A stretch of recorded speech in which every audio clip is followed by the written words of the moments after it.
دوسری بیٹی دینے کا جتنا مرضی اچھا بندہ ہو کبھی نہ سوچے. رسول اللہ نے نہ صرف دوسری بیٹی دی بلکہ کہا 40 بھی ہوتی تو یکے بعد دیگرے فوت ہوتی جاتی تو میں عثمان کے عقد میں دیتا چلا جاتا.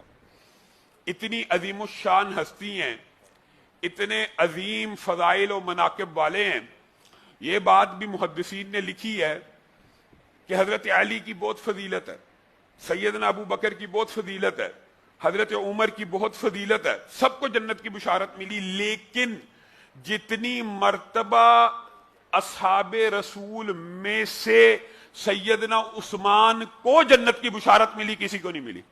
یعنی اس سے یہ مراد نہیں ہے کہ حضرت علی کو, سیدنا امیر معاویہ کو, حضرت ابو بکر عمر کو جنت کی بشارت نہیں ملی. ملی ہے, ایک دفعہ کہہ دیا, 2 دفعہ کہہ دیا, 3 دفعہ کہہ دیا. لیکن سیدنا عثمان ایسے ہیں کہ جن کو 1 مرتبہ 2 مرتبہ نہیں 20 مرتبہ جنت کی بشارت دی. اور ان کے جو مشہور واقعات ہیں آپ احباب کے سامنے. کون ہے مدینہ میں پیاس ہے, کون ہے جو بئر روما کو خریدے گا اسے جنت کی بشارت ہے. حضرت عثمان گئے اور خرید کے بئر روما مسلمانوں کو دے دیا. کون ہے جو مسجد النبوی کی توسیع کے لیے فلاں پلاٹ فلاں قطعۃ الارض خریدے گا اس کو جنت کی بشارت ہے. حضرت عثمان اٹھے خرید کے جنت کی بشارت پا لی. کون ہے جو 100 اونٹ اللہ کے راستے میں قربان کرے گا اس کو جنت کی بشارت ہے. حضرت عثمان اٹھے جنت کی بشارت پا لی. 1 مرتبہ 7 مرتبہ ایک ہی مجلس میں رسول اللہ نے کہا کون ہے جو 100 اونٹ دے گا. سیدنا عثمان 7 مرتبہ کھڑے ہوئے, 100 اونٹ دیے. ایک نشست میں 7 مرتبہ جنت کی بشارت پائی. اور اسی پر بس نہ کیا, رسول اللہ صلی اللہ علیہ وسلم کہہ اٹھے بس کر دیجئے عثمان, بس کر دیجئے. کون ہے جو آج مال دے گا, اسلام کو اس کے مال کی ضرورت ہے. ابھی سیرت میں یہ باب آپ کے سامنے کچھ عرصہ پہلے رکھا. حضرت عثمان نے دینار دیے, رسول اللہ ان دیناروں سے ہاتھوں کے اندر ایسے پکڑ کے ان دیناروں سے کھیل رہے ہیں اور ان کو ایسے اچھال رہے ہیں اور کہہ رہے ہیں عثمان آج کے بعد تو نیکی کا کوئی عمل بھی نہ کرے تو پھر بھی جنت الفردوس میں داخل ہو جائے گا. وہ عثمان کے جس دن شہادت ہوئی ہے اس دن خواب دیکھیے, اے عثمان آج روزہ رکھ لیجئے گا. اور سیدنا عثمان اپنی شہادت کے دن خود کہتے ہیں کہ آج رات کو عجیب خواب دیکھی ہے. رسول اللہ, ابو بکر و عمر آئے ہیں اور انہوں نے کہا عثمان روزہ آج رکھ لینا, افطار ہمارے ساتھ جنت میں ہوگی. سیدنا عثمان حالت روزے میں اس دنیا سے گئے. کتنی دفعہ جنت کی بشارت. اور یہی تمام باتیں جب آپ کا محاصرہ ہوا تو سیدنا عثمان یہی باتوں کا حوالہ باغیوں کو, مسلمانوں کو دیتے رہے کہ اسلام میں قتل کی اجازت تو تب ہوتی ہے جب کوئی مرتد ہو جائے, جب کوئی شادی شدہ زنا کرے تو اس کو سنسار کر دیا جائے. مجھے یہ قتل کیوں کرنا چاہتے ہیں؟ میں نے تو زمانہ جاہلیت میں بھی کبھی برائی کا ارتکاب نہیں کیا. کیا میں وہ نہیں ہوں جس نے بئر روما خرید کے مسلمانوں کو دیا؟ کیا میں وہ نہیں ہوں جس نے مسجد النبوی کا پلاٹ دیا؟ کیا میں وہ نہیں ہوں جسے رسول اللہ نے جنت کی بشارت دی؟ اور 1 مرتبہ 2 مرتبہ 10 مرتبہ حضرت عثمان وہ صحابی ہے جن کو سب سے زیادہ مرتبہ جنت کی بشارت ملی. احد پہاڑ, حرا پہاڑ, احد کے اوپر رسول اللہ چڑھے. حضرت ابو بکر بھی ہیں, عمر بھی ہیں, عثمان بھی. احد ہلنا شروع ہو گیا محبت میں, فرط محبت سے لرز اٹھا, کانپ اٹھا. رسول اللہ صلی اللہ علیہ وسلم نے ایسے اس کو کہا رک جا, ٹھہر جا, تیرے اوپر ایک نبی, ایک صدیق اور 2 شہید کھڑے ہیں. رسول اللہ کی زبان سے جس کو شہید کہہ دیا جائے. اور پھر حرا کے اوپر بھی واقعہ پیش آیا تو رسول اللہ نے وہاں پہ بھی ان سب کے جنتی ہونے کی بشارت دی. رسول اللہ ایک کنویں کے اوپر بیٹھے, آنے والے نے دستک دی. رسول اللہ نے دربان کو کہا جائیے, اور جو آئے اسے جنت کی بشارت دے دی ہے. دروازہ کھلا, سیدنا ابو بکر داخل ہو رہے.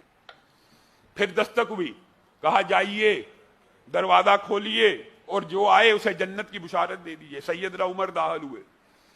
پھر دروازہ کھٹکا, رسول اللہ صلی اللہ علیہ وسلم کہنے لگے جو آئے اسے جنت کی بشارت دے دینا, لیکن یہ بھی کہہ دینا ایک مصیبت آئے گی, موت کے وقت ایک آزمائش آئے گی. دروازہ کھلا, سیدنا عثمان داخل ہو رہے ہیں. جنت کی ایک بشارت ہے. سیدنا عثمان کے بارے میں جنت کی بشارت کی جتنی احادیث ہیں صحیح ہیں. میں اور آپ رضی اللہ بھی مانتے ہیں، اور سیدنا عثمان کو ایک ایسی فضیلت حاصل ہے جو باقی کسی صحابی کو نہیں۔ اس سے جو منفرد فضیلتیں ہوتی ہیں ان کا مطلب یہ نہیں ہوتا یہ فلاں سے افضل ہو گیا یہ فلاں، لیکن ایک فضیلت ایسی ہے جو باقی صحابہ میں سے کسی کو نہیں ملی، وہ ہے قصاص عثمان کے بارے میں اللہ کا حکم، اور قصاص عثمان کے بارے میں رسول اللہ کا حکم۔ واحد صحابی ہیں، واحد صحابی کہ جن کے قصاص کے اوپر بیعت کرنے والے 1400 صحابیوں کو اللہ نے جنت کی بشارت دے دی، ایک صحابی کی وجہ سے۔ بیعت رضوان جس کو قرآن پاک میں کہا گیا، اور وہ بیعت کا سارا واقعہ سیرت میں آپ کے سامنے رکھا تھا۔ رسول اللہ صلی اللہ علیہ وسلم نے سیدنا عثمان کو خانہ کعبہ میں بھیج دیا کہ جا کے آئے ہیں، ہم عمرہ کرنے کے لیے آئے ہیں، ہتھیار بند نہیں ہے اور کوئی لڑائی کی نیت نہیں ہے، کچھ بھی نہیں ہے، کوئی ارادہ نہیں ہے، کوئی تیاری سے نہیں آئے جنگ کے، عمرے کی نیت سے آئے ہیں، جائیے عثمان آپ کے تو رشتہ دار ہیں، جا کے بات چیت کیجئے۔ حضرت عثمان کو کچھ تاخیر ہو گئی تو رسول اللہ صلی اللہ علیہ وسلم پریشان ہو گئے اور صحابہ پریشان ہو گئے، افواہ پھیل گئی، کسی اطلاع دینے والے نے کی وہ قریش مکہ نے تو عثمان کو شہید کر دیا۔ رسول اللہ صلی اللہ علیہ وسلم جذبات میں آ گئے، صحابہ جذبات میں آ گئے۔ ان الذین یبایعونک انما یبایعون اللہ ید اللہ فوق ایدیہم، یہ اعزاز سیدنا عثمان کے علاوہ کسی کو نہیں ملا۔ رسول اللہ نے کہا یہ میرا ہاتھ ہے، میرے سے بیعت کرو، قصاص عثمان پہ، ہتھیار کے بغیر آئے ہیں، جنگ کی نیت سے نہیں آئے، اسلحہ ساتھ لے کے نہیں آئے۔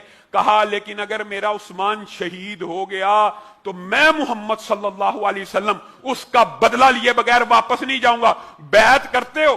سب نے رسول اللہ کے ہاتھ کے اوپر بیعت کی تو رسول اللہ نے ایک عجیب جملہ بولا، کہا یہ میں محمد صلی اللہ علیہ وسلم کا ہاتھ ہے اور یہ سیدنا عثمان کا ہاتھ ہے، اور سیدنا عثمان کے ہاتھ کی طرف سے اپنے ہاتھ کے اوپر ہاتھ رکھ کے کہا میں ہی عثمان کی طرف سے بیعت کرتا ہوں۔ تو اللہ نے آسمان سے آیتوں کو نازل کر دیا، لقد رضی اللہ عن المؤمنین اذ یبایعونک تحت الشجرہ، اے محمد صلی اللہ علیہ وسلم یہ 1400 صحابہ آپ کے ہاتھ کے اوپر بیعت نہیں تھے کر رہے، بلکہ اللہ کا ہاتھ بھی ان ہاتھوں میں شامل تھا۔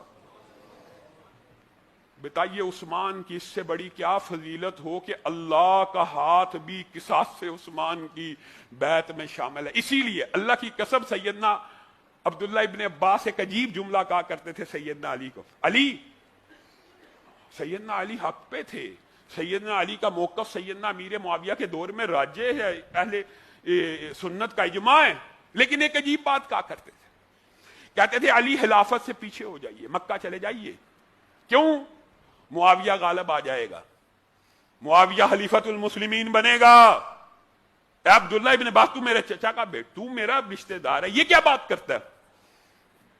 تو سیدنا عبداللہ ابن عباس کہا کرتے تھے من قتل مظلوما فقد جعلنا لولیہ سلطانا، امیر معاویہ نے سیدنا عثمان کی مظلوم شہادت کے اوپر جو قصاص لینے کا عہد کیا اور ارادہ کیا ہے، اللہ کی قسم اللہ اسے بادشاہت دے گا، اللہ اسے بادشاہت دے گا۔ اس کی وجہ یہ ہے کہ سیدنا عثمان کے قصاص کے اوپر اللہ کا بھی ہاتھ تھا، رسول اللہ کا بھی ہاتھ تھا، 1400 صحابہ کا بھی ہاتھ تھا۔ تو جو قصاص عثمان کے لیے کھڑا ہو جائے گا کیا اللہ اسے ضائع کر دے گا؟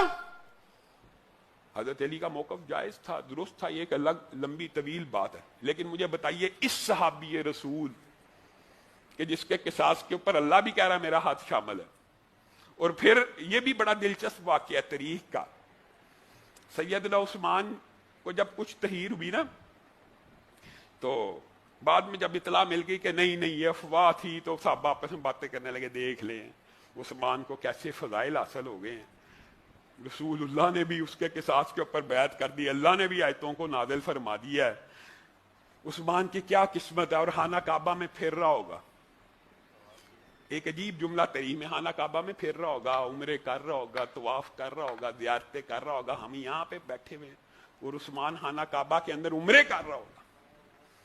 عثمان جب واپس آئے تو صحابہ مشتاق تھے، جس بندے نے وطن سے ہجرت کی ہو یہ درد وہ سمجھتا ہے۔ ایک عرصے کے بعد ہجرتوں کے ستائے ہوئے صحابہ جب مکہ کے باہر ٹھہرے تھے ان کے دلوں کی کیفیت ایسی تھی کہ کاش مکہ میں داخل ہو جائیں اور خانہ کعبہ کا جھوم جھوم کے طواف کریں اور بیت اللہ کی زیارت کریں. ہمارا اپنا گھر ہے لیکن ظاہر داخلے کی اجازت نہ تھی. تو سیدنا عثمان کی قسمت پہ رش کرتے. جب عثمان واپس آئے تو ان سے پوچھنے لگے پھر خوب طواف کیے ہوں گے, پھر خوب زمزم پیا ہوگا.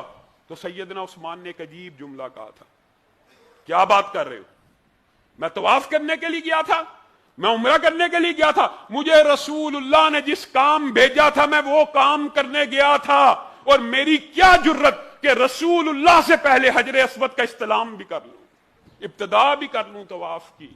یہ متبع سنت صحابی رسول. اور یہ جو مشہور حدیث خیرکم من تعلم القرآن یہ سیدنا عثمان کو ایک یہ بھی اعزاز حاصل ہے کہ سیدنا عثمان کی جتنی روایات ہیں معروف ہیں, مشہور ہیں. تم میں سے بہترین وہ ہے, تم میں سے سب سے بہترین وہ ہے جو قرآن پڑھے اور پڑھائے. اور یہ جو مشہور حدیث ہے کہ جو رسول اللہ پہ جھوٹ باندھے اور اپنا ٹھکانہ جہنم میں بنا لے, حضرت عثمان کی روایات بھی معروف ہیں. اور حضرت عثمان ہی کی روایت ہے جس میں انہوں نے وضو کی 3 مختلف حدیثیں بیان کی ہیں. ایک میں وضو کے فضیلت کو بیان کرتے ہوئے کہا جو بندہ وضو کرے اور ایک نماز کے بعد دوسری نماز کو پڑھے ساری پچھلے گناہ معاف ہو جاتے ہیں, ایک نماز سے دوسری نماز کے گناہ معاف ہو جاتے ہیں. اور دوسری روایت میں کہا جو بندہ اس طرح وضو کرے جیسے رسول اللہ نے وضو کیا, پاؤں دھوتا ہے تو سارے گناہ معاف ہو جاتے ہیں. اور تیسری معروف روایت یہ ہے کہ جو اس طرح وضو کرے جیسے حضرت عثمان نے کر کے دکھایا, جس طرح رسول اللہ نے وضو کیا ہے, اس کے بعد 2 رکعت نماز پڑھے. یہ جو مشہور حدیث ہے اس کے راوی بھی سیدنا عثمان. صرف 2 رکعت نماز پڑھے اس طرح جس طرح رسول اللہ نے پڑھی ہے. انسان 40 برس نماز پڑھتا رہے, اگر رسول اللہ کے مطابق نہیں ہے قبول کوئی نہیں. حضرت حذیفہ کا فتویٰ مولوی کا نہیں ہے. اور انسان اس طرح نماز پڑھے جس طرح رسول اللہ نے پڑھی ہے, کتنی؟ صرف 2 رکعت. سیدنا عثمان کہتے ہیں جو وضو کرے جیسے رسول اللہ نے بنایا اور جو 2 رکعت نماز پڑھے جیسے رسول اللہ نے پڑھی. 2 رکعت نماز پڑھنا مشکل ہے؟ کس کے لیے مشکل ہے؟ کسی کے لیے بھی مشکل نہیں ہے. وضو کیجئے, صرف 2 رکعت نماز ویسے پڑھیے اطمینان کے ساتھ, سکون کے ساتھ, بغیر خیال کے ساتھ, بغیر توجہ کاروبار کی طرف کے ساتھ. صرف 2 رکعت پڑھ لیجئے. 4 منٹ لگتے ہیں, 4 یا 5 منٹ, 3 منٹ میں بھی پڑھی جا سکتی. سیدنا عثمان کہتے ہیں اللہ کی قسم یہ بتائیے, یہ جو صحابی خود کہہ رہا ہے جو رسول اللہ پہ جھوٹ باندھے وہ اپنا ٹھکانہ جہنم میں کر لے, تو کیا رسول اللہ پہ جھوٹ باندھا؟ کہا وہ ایسے ہو جاتا ہے جیسے آج ماں کے پیٹ سے پیدا ہوا ہے. آج 2 رکعت نماز پڑھنا مشکل ہو گیا. آج مسلمانوں گناہ کر لو تو پھر نیکی کی طرف پلٹو, نیکی کی طرف پلٹو, نیکی کی طرف پلٹو. سیدنا عثمان کے جو فقہی فیصلے, اور یہ بات بھی یاد رکھ لیجئے, سیدنا عثمان اہل سنت کا یہ عقیدہ, میں روافض کی بات نہیں کرتا, اہل سنت کا اجماع ہے کہ رسول اللہ کے بعد صحابہ میں سب سے افضل حضرت ابو بکر تھے, اور حضرت ابو بکر کے بعد سب سے افضل عمر تھے, اور حضرت عمر کے بعد سب سے افضل سیدنا عثمان تھے. اور میں آپ کو ایک حیران کن بات بتاؤں, حیران کن, شاید آپ کے علم میں پہلے نہ ہو. سیدنا ابو بکر کی خلافت کے حوالے سے دبے دبے چھپے چھپے الفاظ میں جو اعتراضات کیے جاتے ہیں کہ آج خود شقیفہ بنی سعدہ میں یہ ہوا وہ ہوا, رسول اللہ صلی اللہ علیہ وسلم کی بیعت ابھی پڑی تھی, اس طرح کی باتیں آپ نے سنی ہے روافض. اس کے اوپر اعتراض کیا جاتا ہے, سیدنا عمر کے اوپر اعتراض کیا جاتا ہے کہ ابو بکر بن آگے تھے. سیدنا عثمان کی خلافت اہل سنت کے ہاں تاریخ میں عقل سے, منطق سے, ہر قسم کی دلیل سے اجماعی خلافت ہے کہ آپ کی خلافت کے اوپر کوئی اختلاف ہی نہیں تھا. وجہ آپ کو پتا ہوگی, لیکن صرف یاد دہانی کے لیے کہ سیدنا عثمان کا تذکرہ ہے. حضرت عمر نے بوقت زخمی 6 رکنی کمیٹی بنا دی تھی, اور 6 رکنی کمیٹی کا اعلان بھی کر دیا تھا اپنی زندگی میں. طلحہ, زبیر اور سعد, علی, عثمان اور عبد الرحمن عوف, خلافت ان 6 میں رہے گی, یا یہ 6 جس کو چاہیں مرضی اپنے میں سے خلیفہ چن لیں.